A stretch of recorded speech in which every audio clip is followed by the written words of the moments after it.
नमस्कार, मी जगदीश देशमुख. जय महाराष्ट्रमध्ये आपल्या सगळ्यांचं स्वागत. दिवसभरातील सगळ्या महत्त्वाच्या बातम्या पाहूया. सुरुवातीलाच बातमी आहे मातोश्रीच्या परिसरातून. उद्धव ठाकरे यांच्या वांद्रे येथील निवासस्थानी असलेल्या मातोश्री परिसरात ड्रोन उडवला गेला. हा व्हिडिओ सोशल मीडियावर व्हायरल झाला. मातोश्री परिसरात 2 संशयित ड्रोन गिरट्या घालत असल्याच्या दाव्यामुळे एकच खळबळ ही उडाली. या घटनेमुळे मातोश्रीच्या सुरक्षेवर प्रश्नचिन्ह निर्माण झालाय. त्यानंतर पोलिसांनी याबाबत स्पष्टीकरण दिलंय. पॉड टॅक्सीच्या वाहतूक नियोजनासाठी मुंबई पोलिसांची परवानगी घेऊन मुंबई महानगर प्रदेश प्राधिकरणाकडून हे ड्रोन उडवले गेले असल्याचा खुलासा मुंबई पोलिसांनी केलाय.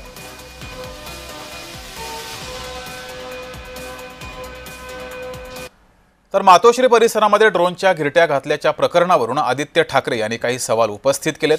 कोणत्या सर्वेक्षणासाठी घराबाहेर ड्रोन उडवतात असा सवाल आदित्य ठाकरे यांनी उपस्थित केलाय. यासोबतच त्यांनी इतरही काही सवाल हे उपस्थित केले.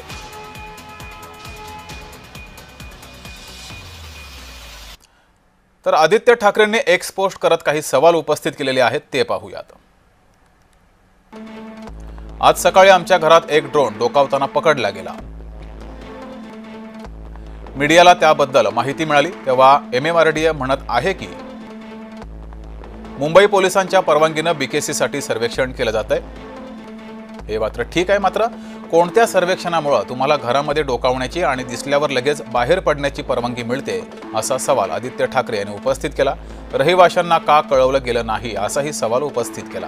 MMRDA फक्त संपूर्ण BKC साठी आमच्या घराची देखरेख करत आहे का असंही म्हटलंय. MMRDAनं जमिनीवर उतरून त्यांच्या कामाच्या बनावटीवर लक्ष केंद्रित करावं. जसे की MTHL म्हणजेच अटल सेतू, जे त्यांच्या भ्रष्टाचाराचं उदाहरण आहे. तसंच जर पोलिसांनी परवानगी दिली असेल तर रहिवाशांना का कळवलं गेलं नाही असाही सवाल उपस्थित केला. तर आदित्य ठाकरेंच्या एक्स पोस्टला MMRDAनं उत्तर दिलेलं आहे. POD टॅक्सी प्रकल्प नियोजनासाठी ड्रोन सर्वेक्षण केलं गेलं. ड्रोन सर्वेक्षणामध्ये कोणत्याही नियमांचं उल्लंघन केलेलं नाही असं सुद्धा MMRDA कडून सांगितलं गेलंय. तर MMRDAने काय स्पष्टीकरण दिलंय ते पाहूयात. सार्वजनिक खासगी भागीदारी PPP तत्वावर राबवण्यात येणारा POD टॅक्सी प्रकल्प नियोजनानुसार प्रगतीपथावर आहे. 8 आणि 9 नोव्हेंबरला कॉरिडॉरचा दृश्य अभ्यास करण्यासाठी कुर्ला ते वांद्रे मार्ग BKC पर्यंत मंजूर संरेखनावर ड्रोन सर्वेक्षण केलं.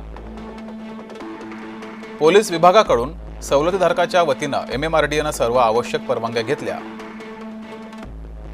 आणि त्यांनी दिलेल्या प्रत्येक सूचनांचं काटेकोरपणे पालन केलंय असं MMRDA कडून स्पष्टीकरण दिलं गेलंय. ड्रोन ऑपरेटरची पार्श्वभूमी पडताळणी आधीच अधिकाऱ्यांना सादर करण्यात आली होती.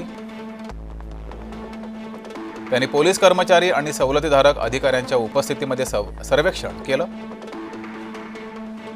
ऑपरेशन पूर्णपणे अनुपालन केलं आणि मंजूर संरेखनापुरतेच हे ऑपरेशन हे मर्यादित होतं. कोणत्याही टप्प्यावर कोणतंही उल्लंघन झालेलं नाही असं स्पष्टीकरण MMRDAने दिलंय. तर MMRDAच्या स्पष्टीकरणानंतर आदित्य ठाकरे यांनी नवी सोशल मीडियावर पोस्ट केलेली आहे. आमच्या घरावर पाळत ठेवलं जात आहे का असा सवाल आदित्य ठाकरे यांनी उपस्थित केलाय. किती लोकांच्या घरामध्ये पाहिलं आहे हे त्यांना कळवलं नाही का असंही म्हटलेलं आहे.